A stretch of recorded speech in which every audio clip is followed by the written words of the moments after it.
প্রত্যেক দিন বিকালের সময়টা আমার ঘরের মধ্যে বন্দি হয়ে থাকতে একদম ভালো লাগে না। মনে হয় একটু ছাদে গিয়ে বসলে বেশ লাগে। আর ছাদে গিয়ে বসলে ওই এখন কদিন ধরে দেখছি ভালো হাওয়াও দিচ্ছে, রোদটা একটু কম থাকছে, ওই জন্য আরও বেশি বেশি ভালো লাগছে। তেমন ছাদ বাগানে কাজ না থাকলেও আমার নজরে ঠিক পড়েই যায় কিছু না কিছু কাজ। আর কদিন আমি সেরকমভাবে রেগুলার ভিডিও দিতেও পারছিলাম না, কারণ মনটা বড্ড খারাপ ছিল। আমার চ্যানেল থেকে প্রায় 60-70টার মতো ভিডিও ডিলিট হয়ে গেছে, তো সেইগুলো তো আমি রিকভার করতে পারিনি। তো সেই কারণেই খুব একটা ইচ্ছা হচ্ছিলও না, তাই নিজের মতো একটু টাইম কাটাচ্ছিলাম। কিন্তু মনে হলো যে এবার একটু ছন্দে ফেরা যাক।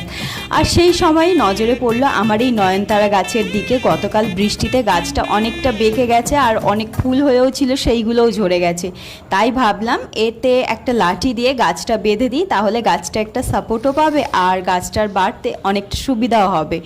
কদিন পর যেহেতু এই বাড়ি থেকে চলে যাব, তাই এখানের যে গাছগুলো রয়েছে সেইগুলোর একটু ঠিকঠাক ব্যবস্থা করে রেখে যেতে হবে, না হলে যখন আবার এই বাড়িতে ফিরবো হয়তো দেখবো গাছ অনেক নষ্ট হয়ে গেছে। আর এই রোদ বৃষ্টি, এই কারণেই আমরা সিদ্ধান্ত নিয়েছি ছাদ বাগানে যত গাছ রয়েছে নিচে উঠোনেতে নামিয়ে দেওয়ার। তো অর্ধেক গাছ নামিয়েও দিয়েছি, বেশ কিছু গাছ এখনও ছাদে রয়েছে, সেগুলো নিচে করে দেব।